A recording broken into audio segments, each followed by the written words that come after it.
Ahlan wa sahlan bihudurikum. Adai ilallah, penceramah kita datang dari Sawangan Depok, sudah tiba di tengah-tengah kita yang nanti akan berbagi ilmu, yaitu Al-Mukarram Dr. Kiai Haji Muhammad Barzah Hidayat MA.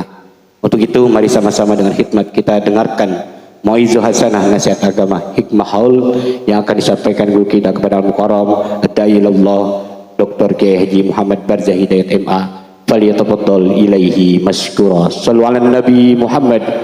Sallu ala Nabi Muhammad.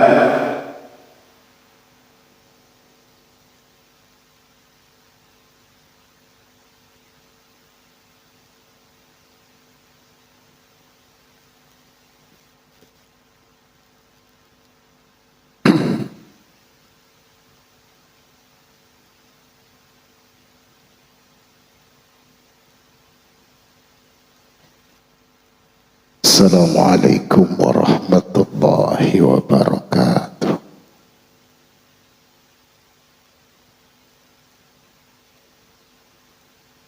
Bismillahirrahmanirrahim. Alhamdulillahilladzi ja'ala al-mauta rahatun lil mu'minin. Wassalatu wassalamu ala sayyidina wa nabiyyina wa maulana Muhammadin wa ala alihi wa ashabihi wa man tabi'ahu bi ihsanin ila yaumiddin, amma ba'd. Subhanaka la ilma lana illa ma 'allamtana innaka antal alimul hakim. La haula wa la quwwata illa billahil aliyyil azim. Hadratul Mukarramun, para alim ulama, para kiai, para guru, para bini sepuh, para asatidz, wabil khusus kepada guru kita yang mulia Al-Mukarram Bapak Kiai Haji Zainal Abidin Mathamallahu bituli hayati. Al-Mukarram Bapak Kiai Haji Muhsin Tayyib, Al-Mukarram Bapak Kiai Haji Zainuddin Ilyas, Al-Mukarram Al-Ustadz Al-Hajj Muhammad Toha, Al-Ustadz Haji Ahmad Maulana, Al-Mukarram Al-Ustadz Haji Abidin Nur, Al-Mukarram Al-Ustadz Sumali HM, Al-Mukarram Al-Ustadz Haji Nung Nur Jaman. Para guru yang tidak dapat saya menata namanya satu persatu,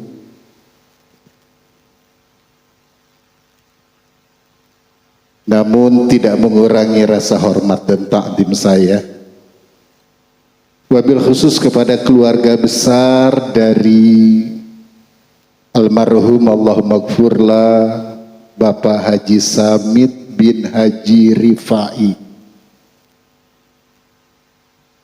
Bapak-bapak, ibu-ibu, Pak RW, Pak RT, hadirin dan hadirat sekalian yang dirahmati Allah Subhanahu wa ta'ala. Alhamdulillah, malam yang cerah ini kita dipertemukan di tempat yang istimewa ini. Mudah-mudahan ini akan menjadi wasilah Allah memanjangkan umur kita dalam taat ibadah, diberkahkan kehidupan kita dengan amal soleh, sehingga andai suatu saat nanti Allah panggil kita, wafatnya kita semua dalam keadaan husnul khatimah. Salawat beserta salam semoga senantiasa tercurahkan kepada yang mulia paduka alam junjungan kita baginda Nabi besar Muhammad. Mudah-mudahan kita yang cinta akan syariatnya, setia patuh melaksanakan seluruh aturan ajaran agama yang dibawanya, kelak nanti pada yaumil kiamah Allah turunkan syafaatul uzma kepada kita sebagai penambal dari kekurangan amal ibadah kita waktu di dunia. Amin ya rabbal. Bapak, Ibu, hadirin dan hadirat sekalian yang saya hormati, di depan kita ini ada banner tentang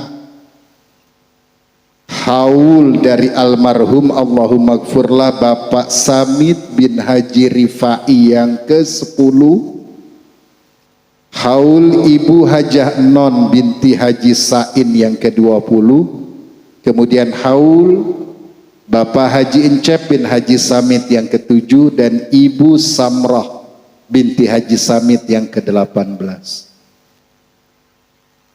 Sejatinya kalau kita berbicara tentang haul, berarti berbicara tentang kehidupan kita sekarang. Kenapa berbicara tentang kehidupan kita sekarang? Sebenarnya kita semua ini adalah sama, sedang menunggu giliran. Ya, benar nggak? Sedang nunggu giliran. Ibarat kalau di absen, anak-anak sekolah itu kalau di absen dari nomor 1 sampai dengan nomor terakhir mereka di absen, mereka menunggu giliran tuh, di absen. Sejatinya absensi yang ada di dalam kelas itu adalah sebuah tamsil buat kita bahwa di dalam kehidupan ini sebenarnya kita sedang menunggu di absen. Bu, ibu pengen di absen duluan, pengen di absen belakangan?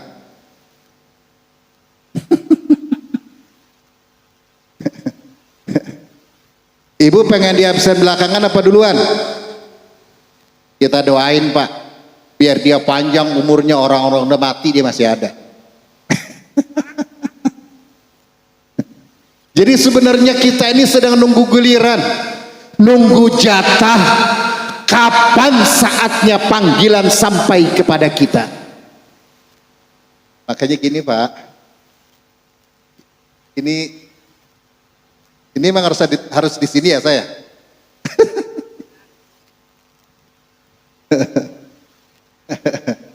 Sebenarnya begini, hidup kita nih ketika kita sampai kepada sebuah peristiwa yang malam hari ini diperingati, yang namanya haul. Haul itu kan berputar, perputaran dari satu tahun ke tahun berikutnya, ke tahun berikutnya, perputaran itulah yang namanya haul. Ketika kita memperingati haulnya wafat dari keluarga kita, itu sejatinya adalah kita sedang bercermin diri. Kalau malam hari ini almarhum Allahumma gfurlah Bapak Haji Samit bin Haji Rifai kita peringati wafatnya yang ke-10 dengan dihadiri, saya yakin ini masih keluarga besar kali ya, karena kalau orang-orang dulu kan dari ujung ke ujung saudara semua, bener nggak? Tanah juga dari ujung ke ujung itu. Makanya kalau orang zaman dulu kalau bikin sumur itu nggak kayak orang sekarang. Orang zaman dulu kalau bikin sumur itu dia ambil tampah, tampahnya itu digelindingin. Di mana dia berhenti, di situ bikin sumur. Gali itu baru. Kalau sekarang kita begitu, mau bikin sumur kita gelindingin tampah. Nyampe di mana?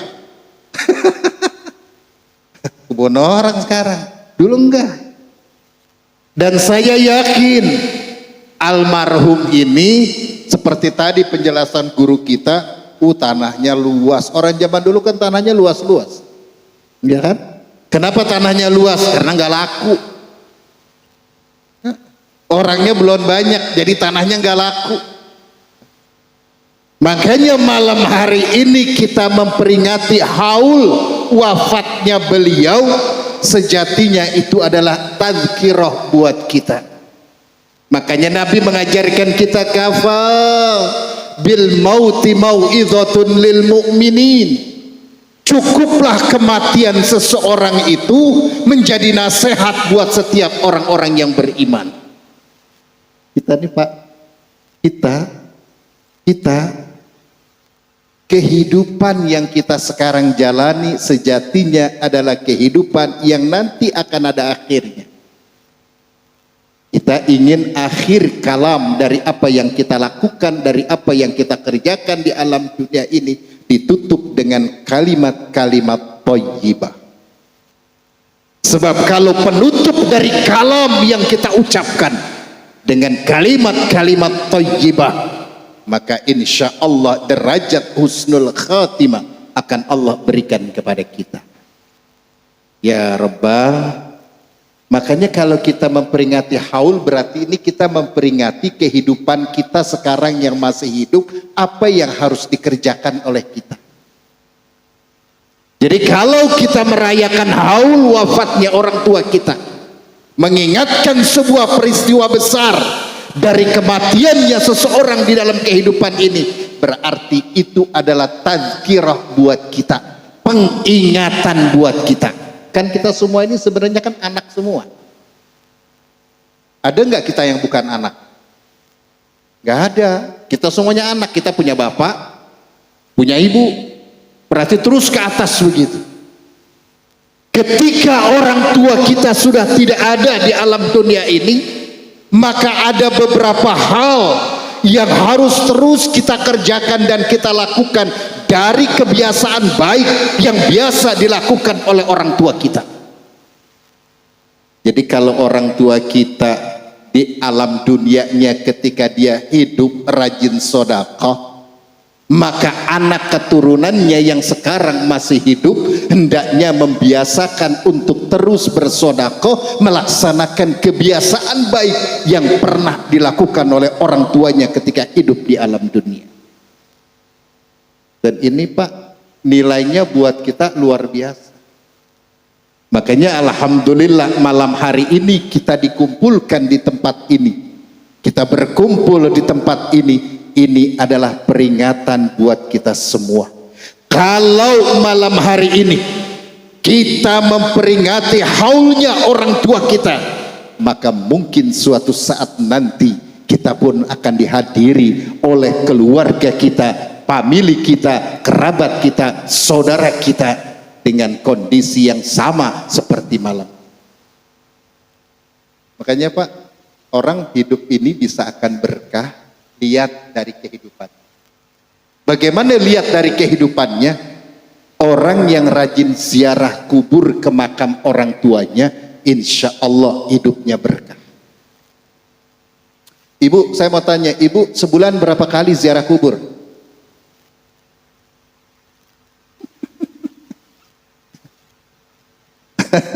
Bu, Bu, berapa kali sebulan? Ya Allah.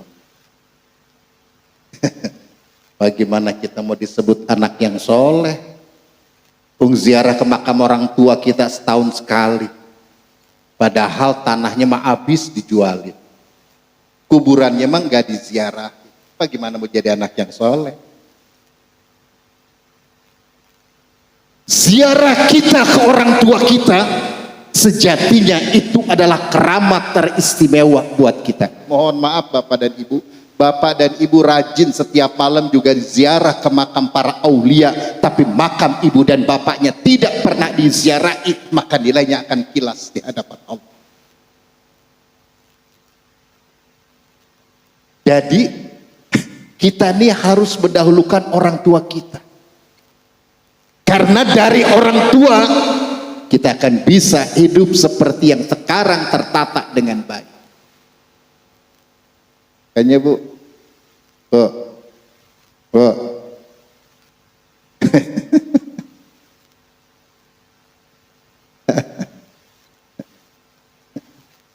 Ibu kira-kira kalau di absen, pengennya duluan, pengen belakangan? Belakangan. Kalau dipanggil, Ibu pengen duluan, pengen belakangan? Pengen belakangan. Kalau dikasih duit, Ibu pengen duluan, pengen belakangan? Di mana-mana kayak ibu-ibu begitu, dari ujung ke ujung, dari Sabang sampai Merauke, sama begitu juga jawaban. Bu, Ibu punya laki kalau gajinya 5 juta sebulan, kira-kira yang pantas bekal Ibu berapa duit?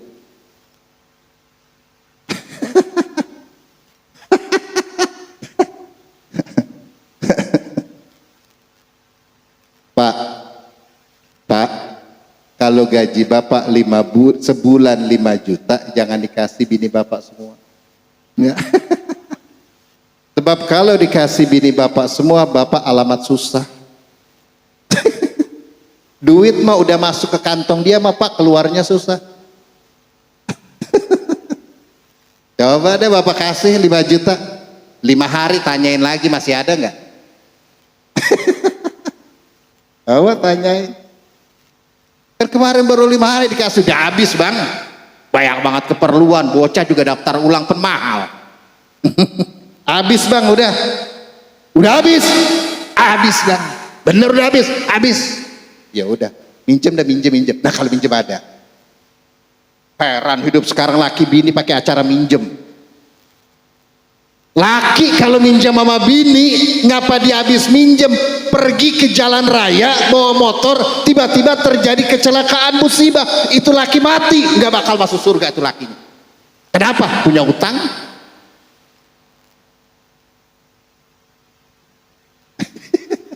Bu, ibu sayang nggak sama laki? Alhamdulillah. Cinta nggak sama laki? Kurang kencang jawabnya. Cinta nggak sama laki? Kasian nggak sama laki? Kalau ibu cinta, ibu kasihan, ibu sayang sama laki, taat sama laki.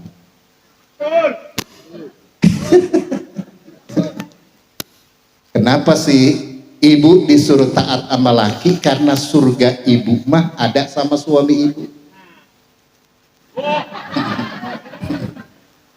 Pak, lihat pak, kaki bapak ada surganya. Walaupun kaki bapak penuh kayak obrasan baju, tetap di bawah kakinya seorang suami ada surga buat istrinya. Kalau suaminya ridho dengan istrinya, suaminya ikhlas dengan kinerja istrinya, seandainya istrinya meninggal dunia, suaminya ikhlas dan ridho, ibu mah gampang. Min ayyibabin dakholatil jannati syi'ti, silahkan pilih dari pintu surga mana saja, ibu boleh untuk masuk ke dalam surga, asalkan catatan suaminya ikhlas ridho. Saya mau tanya bapak kira-kira pak, maaf nih pak, maaf, bapak kira-kira kalau bini bapak mati, bapak ikhlas nggak?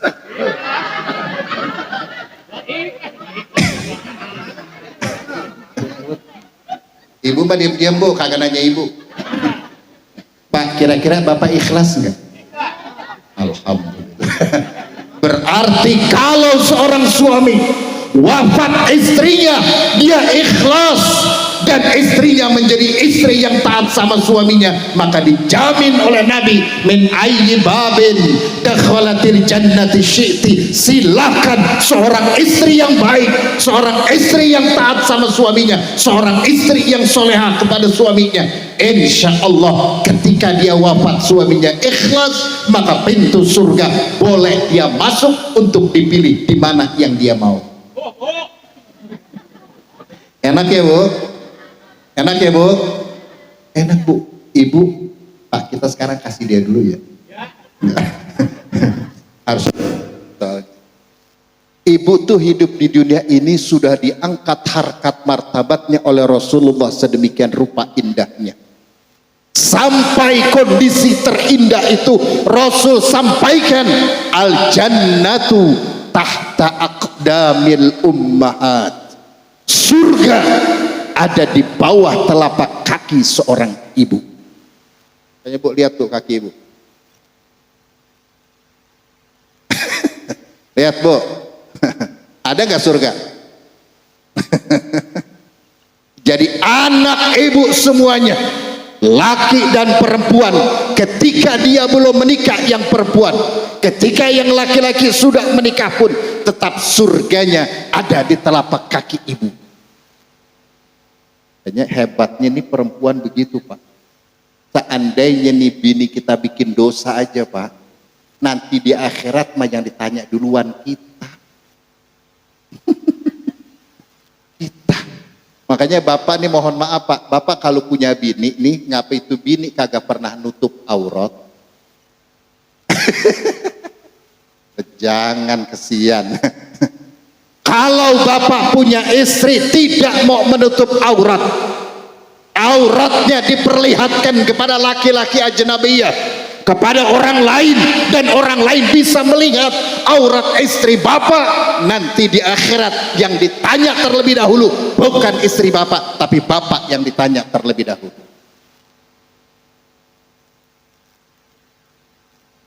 Kalau bapak punya istri, istrinya rajin keluar rumah, dia keluar rumah tidak pernah izin sama suaminya, dan bapak tidak ridho, maka dosa apapun yang dikerjakan oleh istri bapak di alam dunia, nanti di akhirat bapak dulu yang ditanya sebelum bini bapak.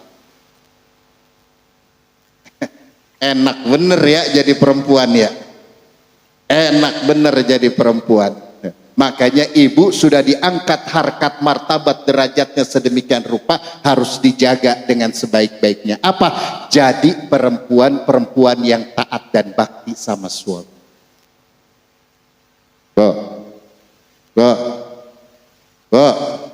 Ibu mendingan dikasih duit sama laki 3 juta tapi pulangnya nanti 3 bulan yang akan datang, apa setiap hari 10.000 tapi lakinya ada di rumah?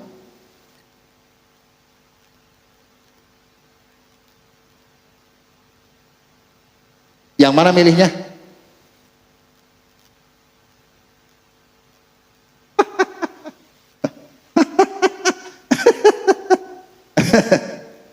Sehari 3 juta.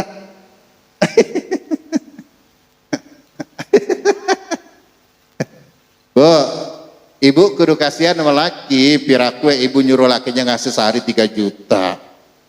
Mendingan suami ngasih ibu sehari 10.000 tapi ada di rumah, apa mendingan 3 juta tapi datangnya 3 bulan sekali? Tiap hari 10.000. Tetap dia mah tetap memang tetap dia mah tetap di mana-mana begitu. Di mana-mana begitu. Pengen dikasih duit banyak sama lakinya, giliran lakinya salah sekali, udah 15 tahun salah lakinya, masih diingat baik. Udah 15 tahun lakinya salah 15 tahun yang lalu, giliran dia kesel disebut lagi tuh yang 15 tahun yang lalu, padahal udah 15 kali lebaran. Tapi perempuan mah begitu Pak, di mana-mana. Di mana-mana begitu. Giliran surga gampangan dia masuknya, giliran tanggung jawab kita kan susah. Iyalah menderita kita di mana-mana. Jadi suami menderita Pak, bapak jangan dikira kagak menderita. Makanya karena suaminya menderita, ibu harus jadi istri yang taat sama suami. Kalau kata laki kagak boleh keluar, jangan keluar. Salah satu contoh istri yang taat bakti sama suami adalah istri yang kagak pernah keluar rumah.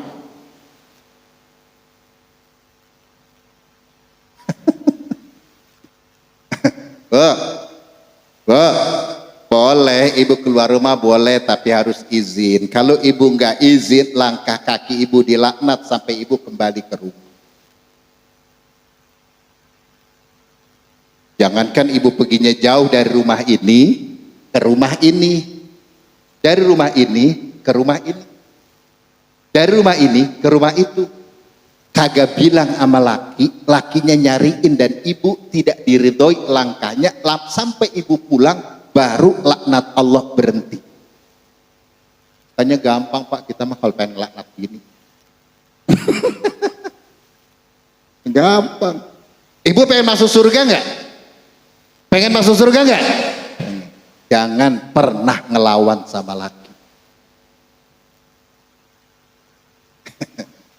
Jangan pernah ngomel sama laki.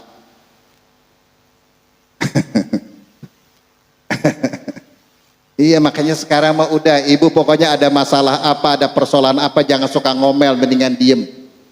Makanya saya punya guru, mohon maaf Pak, saya punya guru saya dulu waktu ngajar pesannya begini, kamu nih ya murid-murid saya, kata guru saya, kalau nanti kamu menikah, cari calon istrimu yang bibirnya tebal. Kita kan waktu itu kagak tahu tuh maksudnya apa itu, guru kita bilangnya begitu. Akhirnya kan dari nyeletuk, emang kenapa Ustadz? Pokoknya kalau lu punya bibirnya tebal, alamat rumah tangga tenang, damai, adem. Kenapa adem? Sebab tebal, kalau yang namanya tebal berat. Kalau yang namanya berat, jadi mau ngapa-ngapain aja bawaannya berat. Jadi punya beras diam-diem, kagak punya beras diem. Dibagi duit diem, kagak dibagi duit diem. Kenapa? Kenapa? Berat. Makanya Pak, nanti Bapak pesenin begitu lagi kalau punya perjaka. Lu kalau pengen rumah tangga lu tentram damai, kagak pernah ribut sama sekali, kagak pernah bersuara sama sekali, nanti bini lu cari yang gagu.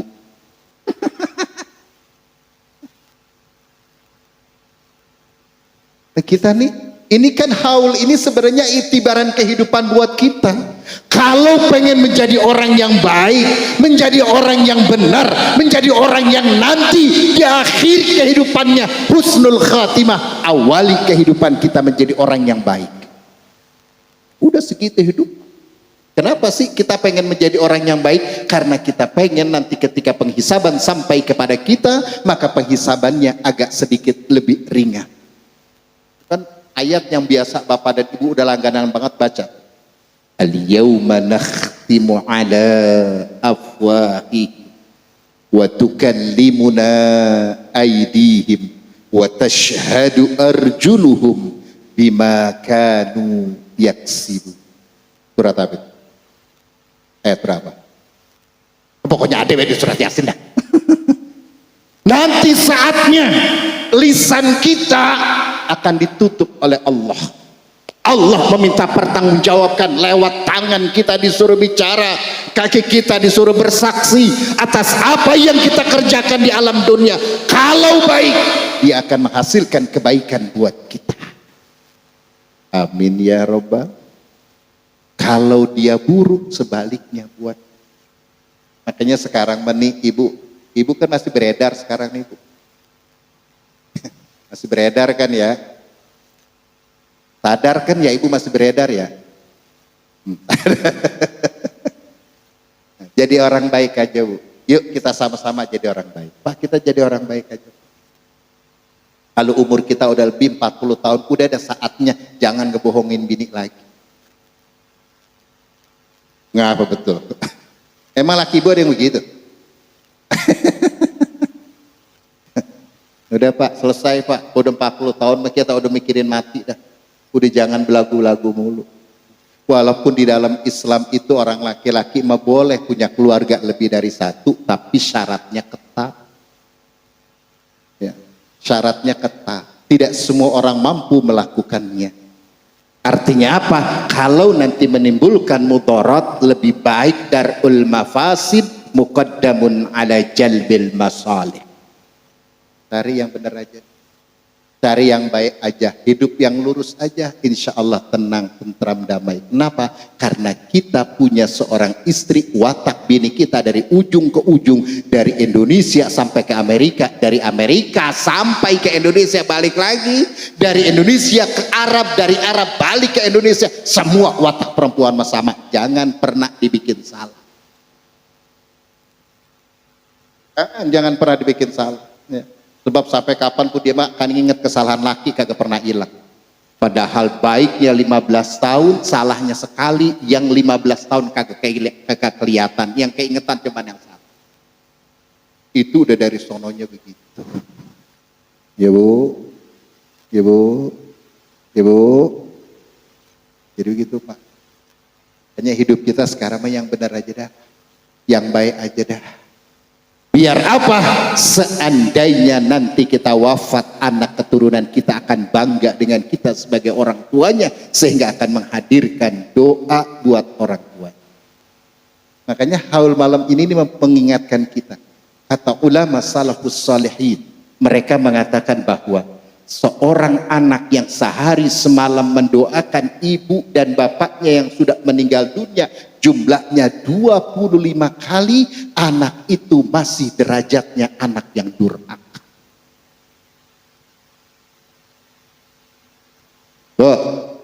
Ibu berapa kali sehari semalam ngedoain orang tua? Berapa kali? Iya, setiap waktu berapa kali? Lah kalau setiap waktu cuma sekali berarti cuma 5 kali, durhaka lu Bu. Pak kita Pak ngedoain ibu bapak kita sehari berapa kali? Yang udah meninggal dunia 5 kali, durhaka Pak derajatnya. Durhaka kita. Kenapa dianggap durhaka? Karena mendoakan orang tua kita. Kira-kira kalau kita ngedoain emak bapak kita kudu pakai duit enggak? Jadi mengapa jadi susah? Sehari semalam kalau hanya 5 kali kita 25 kali kita mendoakan ibu dan bapak kita, memohonkan ampunan kepada Allah, maka derajat kita baru sampai derajat anak yang durhaka kepada orang tua. Itu kalau 25 kali Pak. Apalagi kalau cuma 5 kali. Masa ibu punya surga? Ibu pegang surga. Masa ibu derajatnya anak yang durhaka? Dan surganya nempel di mana? Nah, makanya mulai hari ini Pak, mulai malam hari ini kita mendoakan ibu dan bapak kita sehari semalam tidak boleh kurang dari 40-30 kali buat ibu dan bapak kita. Kenapa? Dalam kitab Al-Qabr, Al-Imam Asy-Syaikh Abu Bakar bin Muhammad bin Ubaid bin Daud bin Ad-Dunya, beliau katakan, orang yang sudah meninggal dunia akan melihat siapa anak-anaknya yang masih hidup, yang rajin ziarah ke makam ibu dan bapaknya yang sudah meninggal dunia. Jadi sejatinya orang tua kita akan melihat siapa di antara kita anaknya yang paling rajin ziarah kubur terhadap orang tuanya. Dan ciri dari anak yang rajin ziarah ke makam orang tuanya pasti hidupnya berkah. Jadi kalau kita pengen hidup berkah cuma syarat satu. Kita rajin ziarah ke makam ibu dan bapak kita. Jangan sampai kita ziarah kemana-mana, sampai ke Jawa, sampai ke Sumatera, sampai ke Bali. Kita cari makam-makam orang yang soleh, tapi kuburan orang tua kita sudah ditumbuhi ilalang sampai tinggi, kita nggak pernah datang. Bahkan tidak jarang sekarang orang anak keturunannya nggak tahu kuburan engkongnya di mana. Benar enggak? Benar enggak? Kalau kita menginginkan derajat kita, posisi kita, keberadaan kita, ingin menjadi anak yang tidak durhaka kepada orang tua kita, maka makam orang tua kita yang sudah meninggal dunia harus menjadi tempat keramat istimewa buat kita anak keturunannya untuk bisa mendoakan ibu dan bapak kita. Kan itu tugas kita semua. Kalau sekarang kita mengenalkan makam orang tua kita sama anak keturunan kita, nanti anak keturunan kita pun akan mengenalkan kembali sama anak keturunan. Jadi jangan bermimpi ketika kita menginginkan kebaikan, kita tidak menanamkan kebaikan sama anak-anak kita. Jangan pernah bermimpi akan kita dapat. Jadi sekarang kalau kita pengen anak-anak kita nanti taat baik sama kita, dari sekarang Pak, kita siapkan itu semua. Kenapa kita harus siapkan? Karena nanti pada saatnya kita akan selesai kehidupan di alam dunia ini. Berarti kita akan pulang menghadap Allah, yang kita tunggu tinggal doa dari anak-anak kita. Makanya untung sih di dalam Islam ini ada doa yang untuk lil muslimin wal muslimat wal mu'minina wal mu'minat al ahya'i minhum wal amwat.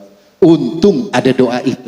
Kalau kata kagak, kesian bener engkong-engkong kita, buyut-buyut kita yang kagak pernah disebut namanya sama keluarganya. Pak, ada riwayat Pak, ada aki-aki dalam sebuah riwayat itu, di tengah-tengah ruh-ruh yang lain ketuyukan. Paham bah ketuyukan nggak? Tahu apa itu ketuyukan? Kalau zaman dulu mah tuh ya di bawah pohon duren tuh bocah pada nyariin kembang duren. Yang tempatnya kembang duren itu. Kan? Pada ketuyukan pagi-pagi tuh nyari itu untuk nyari apa? Nyari madunya. Kan? Dalam riwayat ada seorang kakek yang dia dengan tenang duduk manis, tidak ketuyukan seperti yang lain. Ditanya si kakek ini, "Kong, kenapa tidak seperti orang yang lain berjalan mencari itu?" Dia bilang apa? "Saya punya di dunia seorang anak. Anak saya di dunia sebenarnya aktivitasnya adalah seorang penjual daging. Tapi dia setiap kali mau membaca ayat Al-Quran, selalu setiap kali sebelum membaca, diniatkan bacaan Al-Quran yang ia baca, pahalanya agar disampaikan kepada bapak dan ibunya. Makanya setiap kali anaknya membaca Al-Quran, bapaknya, ibunya, secara otomatis Allah turunkan rahmat sehingga di dalam kuburnya mendapatkan kenikmatan berbeda dengan orang lain yang tidak mendapatkan anak seperti itu. Makanya kita tuba berbahagia, beruntung kalau punya anak yang soleh, kalau punya anak yang baik. Sebab begini Pak, dulu di zaman Nabi Musa ada preman itu tobat, akhirnya dia ngaji. Cuman karena dia ngajinya belakangan, ujung-ujung hidupnya di pojok. Nabi Musa cerita bahwa malam hari ini saya dapat wahyu dari Allah bahwa di antara kita besok akan ada yang meninggal dunia.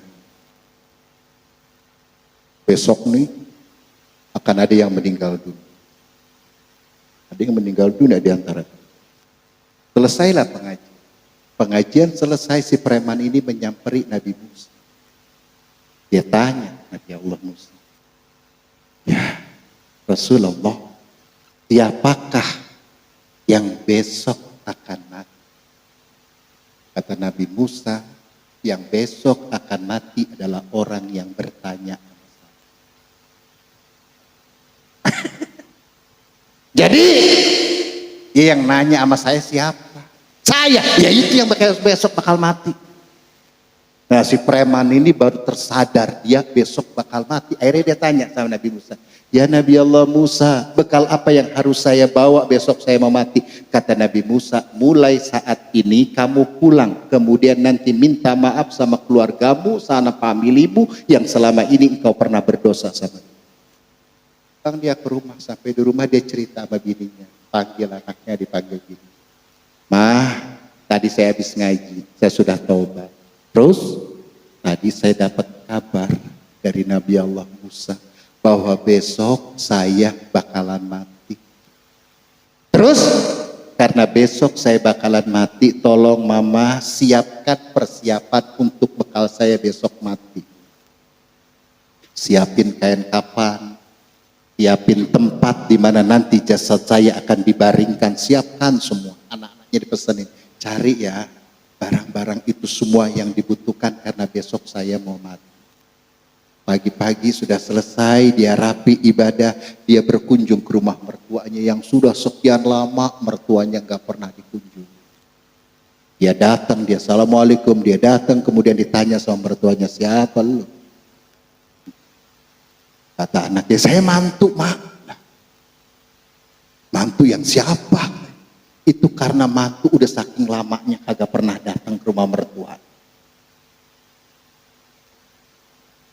Lu tumben ngapa datang?" "Mak, saya hari ini akan mati. Makanya saya mau minta maaf sama emak, sama bapak, sama keluarga, sama minta maaf. Karena ntar saya bakalan mati." Pulanglah dia sudah minta maaf sama keluarganya segala macam. Lewatlah zuhur lewat, asar lewat, maghrib lewat, isya lewat. Lah bininya sama anaknya pada tanya, "Lah bapak?" "Lah ini bagaimana persiapan kita yang udah ada, emang bapak kagak jadi matinya?" Balik dia ke Nabi Allah Musa, "Ya Nabi Allah Musa, ini bagaimana ceritanya? Katanya kemarin saya bakalan mati. Lah ini dari subuh saya tungguin zuhur, asar, maghrib sampai lewat isya, saya belum mati-mati, kata Nabi Musa. Saya lupa kasih kabar. Ternyata setelah kamu pulang, saya dikasih tahu sama Jibril bahwa ternyata mati kamu tuh besok kagak jadi.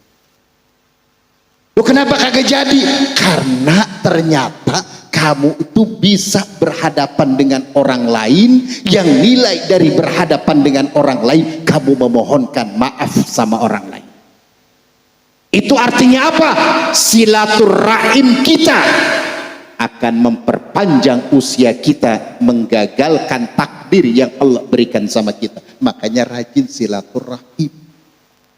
Jadi pengajian kita sejatinya itu adalah sarana silaturahim kita. Kenapa? Karena kalau kita masih ngaji, pasti umurnya masih ada. Bener nggak?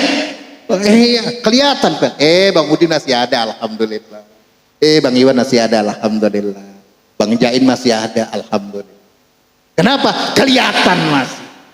Makanya sambung silaturahim.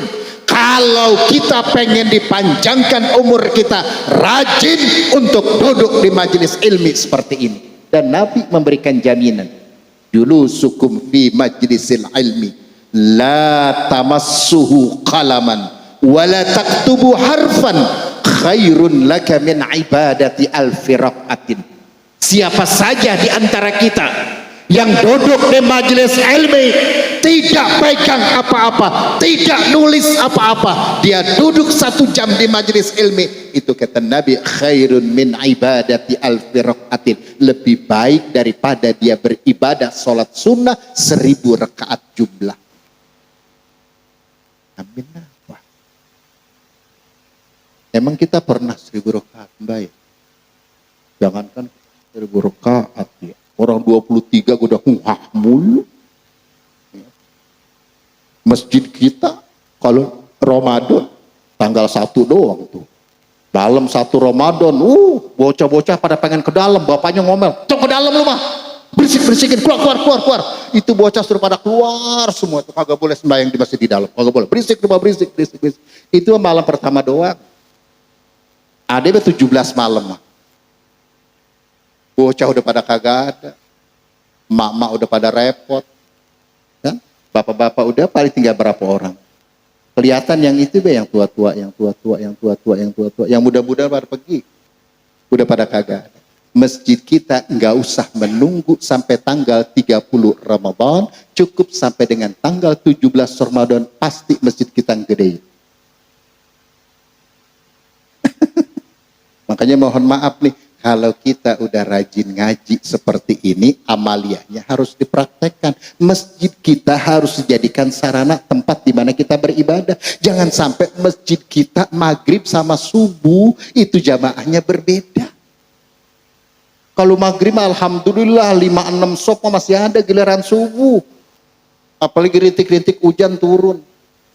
Yang aja aki-aki. Suara kagak jelas. Kita yang pengen bangun jadi selimutnya lagi dilebarin lagi sama kita. Masjidnya, makanya di dalam syariat agama diajarkan, orang yang rumahnya berdampingan dengan masjid, orang yang rumahnya di samping dengan masjid, tatkala orang berjamaah tapi dia sholat tetap di rumahnya, maka dalam hukum fikih sholatnya tidak sah.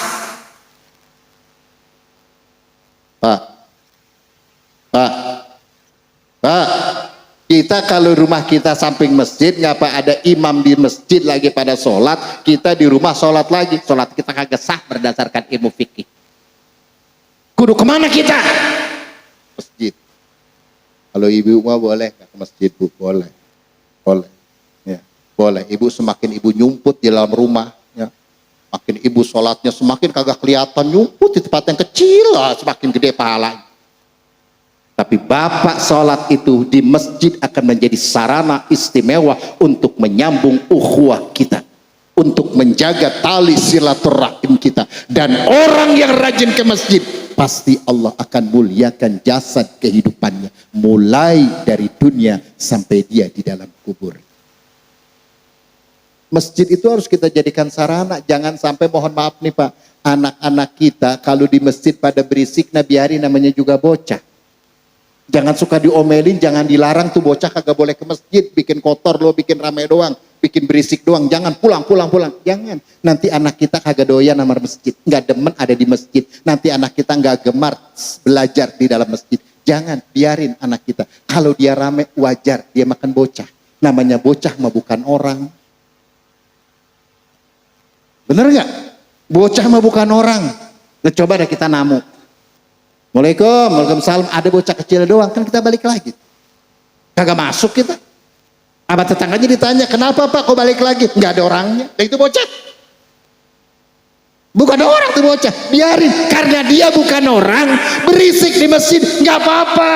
Ajarin dia agar dia tidak berisik di masjid. Bukan diusir, suruh pulang untuk tidak di masjid.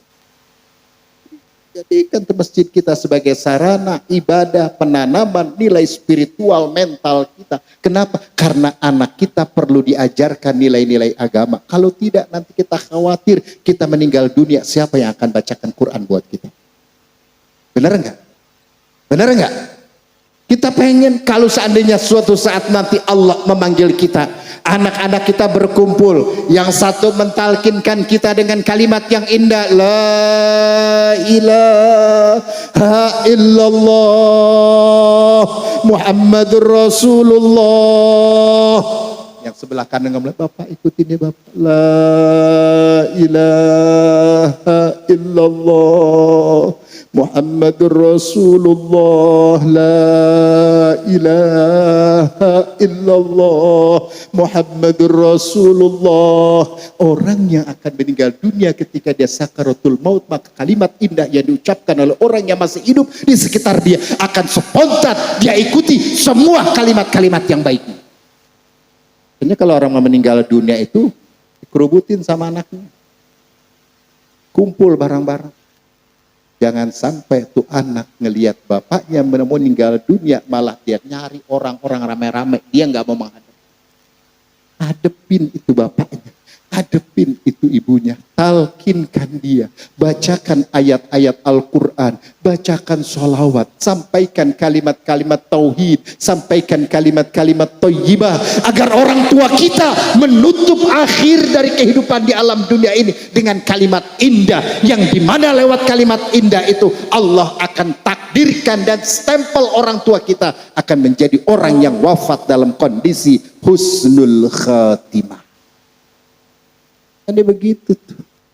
Makanya anak kita harus ditanamkan agama, diajarkan agama sejak anak kita masih kecil, bahkan dari dalam rahim seorang ibu, anak kita harus sudah diajarkan. Mohon maaf Bapak, Bapak kalau punya bininya lemes, ngapa dia hamilnya lemes bener, itu nanti bocah dilahirkan pun pasti kondisinya lemes.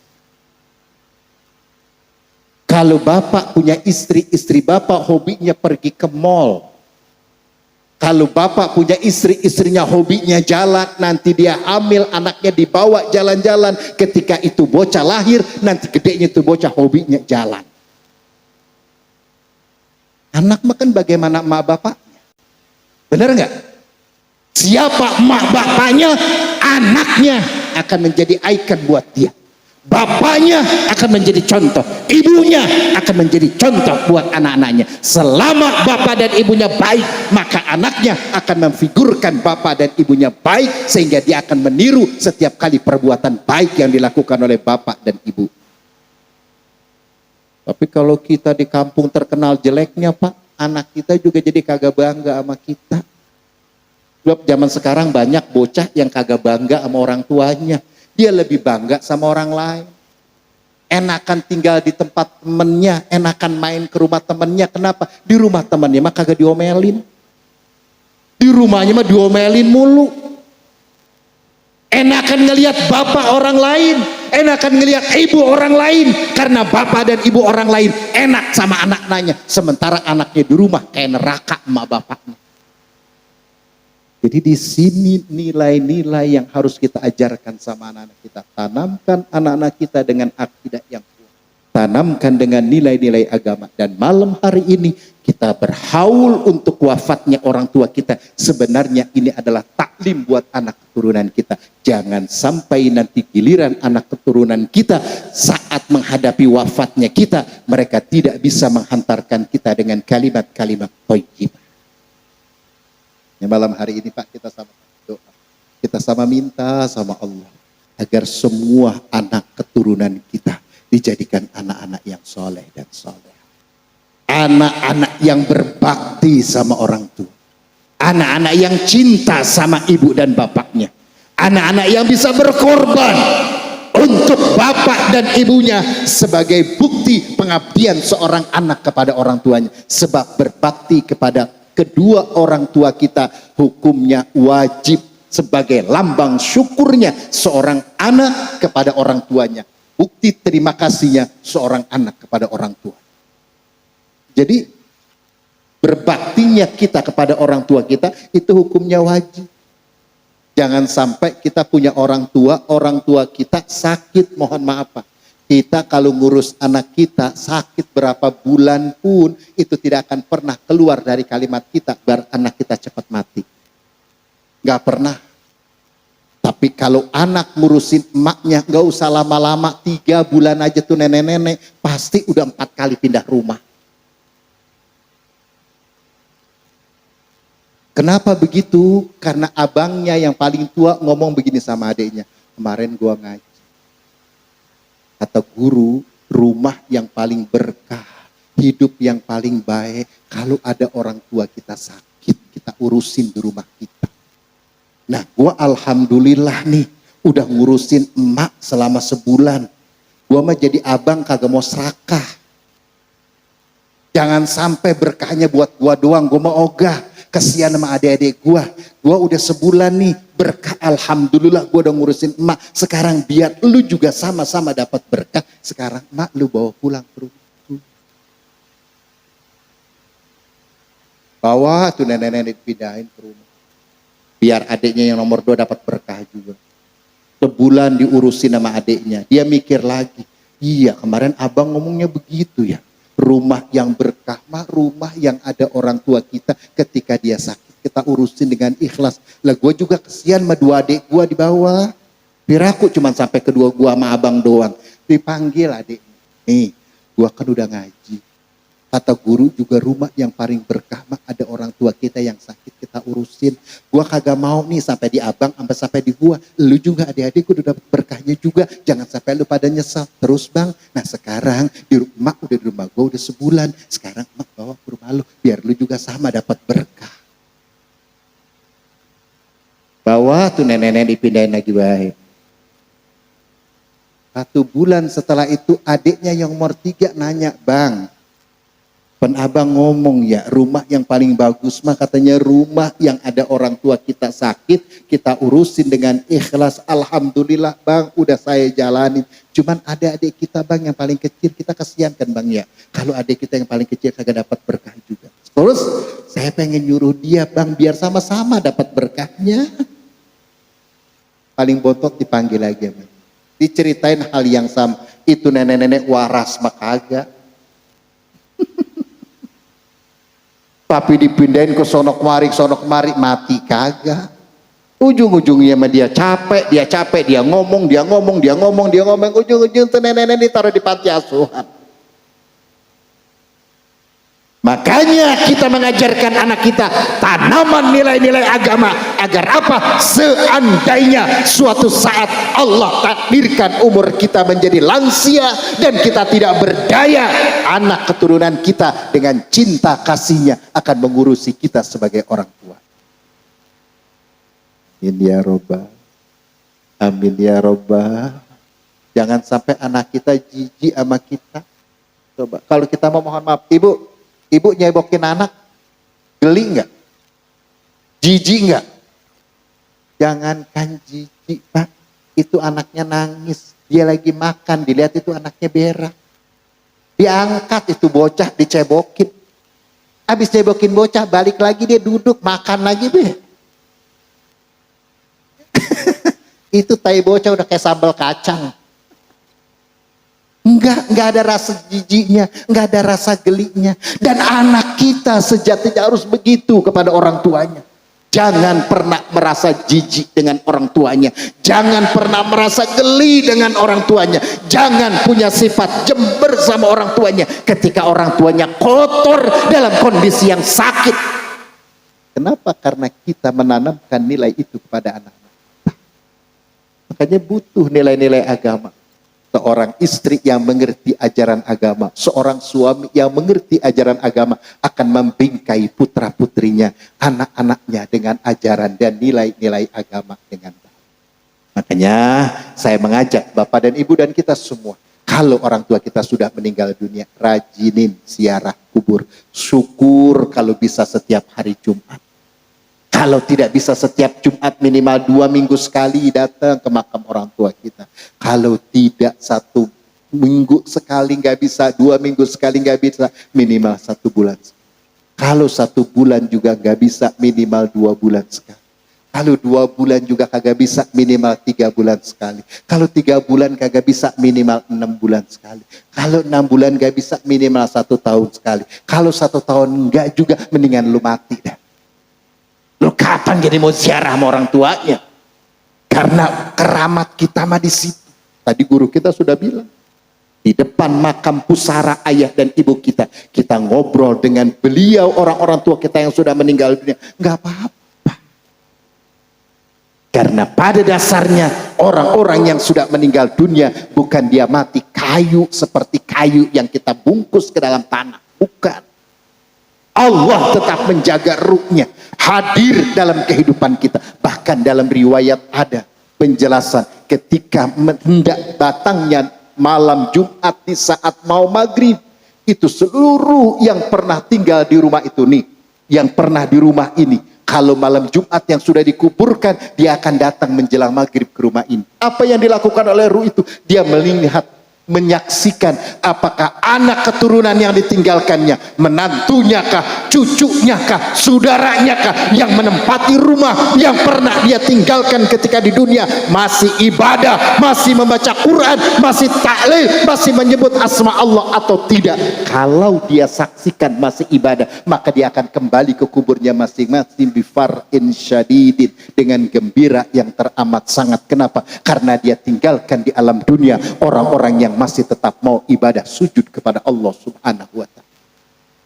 Tapi kalau dia lihat malam Jumat anak keturunan yang dia tinggalkan rame-rame ada di depan TV, tidak ada yang sholat, tidak ada yang baca Quran, tidak ada yang tahlil, maka dia akan kembali ke kuburnya masing-masing bihuznin syadidin, dengan sedih yang teramat sedih. Kenapa? Karena dia tinggalkan di alam dunia anak keturunannya yang tidak sujud taat bakti kepada Allah.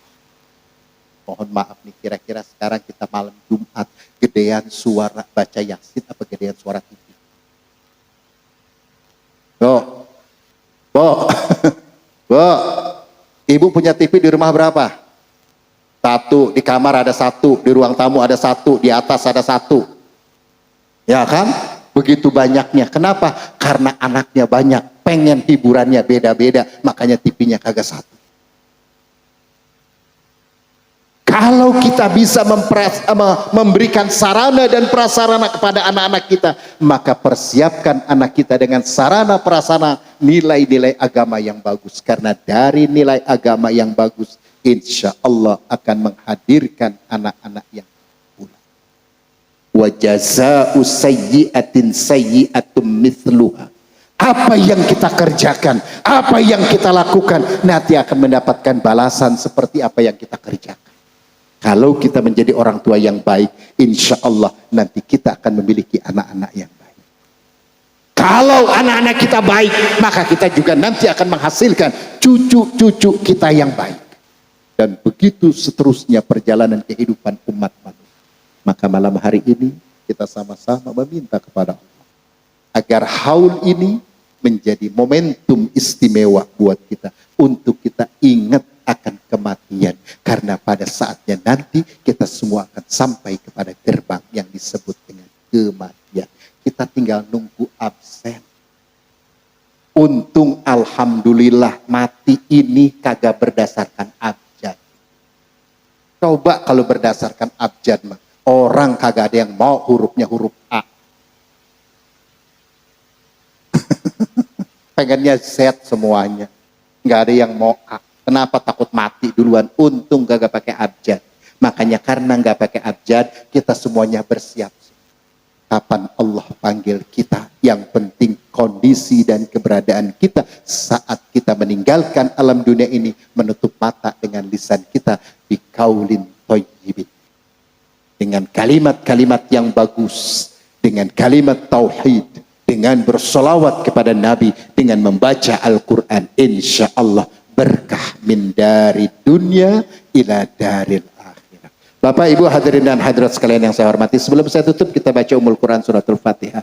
Kita taksis buat almarhum Allah maghfurlah Bapak Haji Samit bin Haji Rifai, Ibu Haja Non binti Haji Said, Bapak Haji Incep bin Haji Samit, dan Ibu Tamrah binti Haji Samit.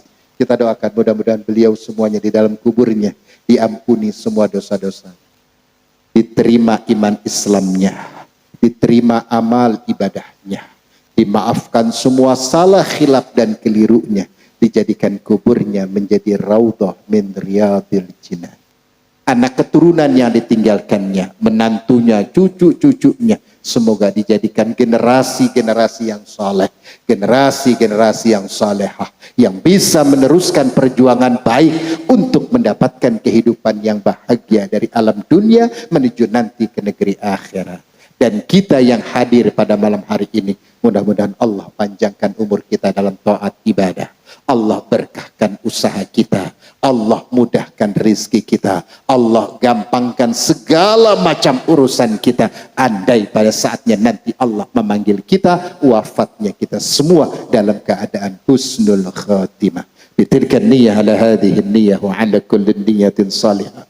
Wa ila hadratin Nabi Sayyidina Muhammadin sallallahu alaihi wasallam bi barakati suratil Fatihah wa bi karamatiha wa bi mu'jizatiha wa bi sirriha wa bi hidayatiha wa bi nuriha wa bi haqqi bi jahi sayyidina wa nabiyyina wa maulana Muhammadin sallallahu alaihi wasallam bi niyyatil qabul.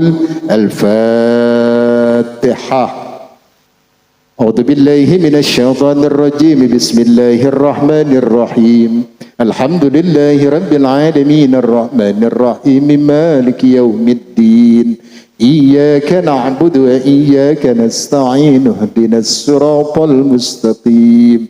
Siratal ladzina an'amta 'alaihim ghairil maghdubi 'alaihim waladdallin. Rabbighfir lana wa liwalidayna wa li jami'il muslimin wal muslimati amin. Bapak dan Ibu yang saya hormati serta seluruh para guru-guru, terima kasih, mohon maaf.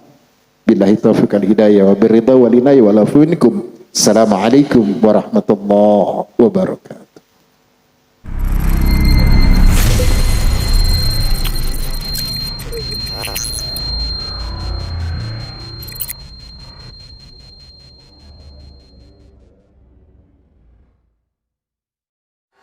Dengan siaran langsung YouTube channel live streaming Fadlan Sel. Jadi setelah acara nanti bisa ditonton kembali, dilihat kembali di YouTube channel Fadlan Sel, dan jangan lupa untuk like, komen, subscribe untuk membantu siar dakwah agama Allah Subhanahu wa taala.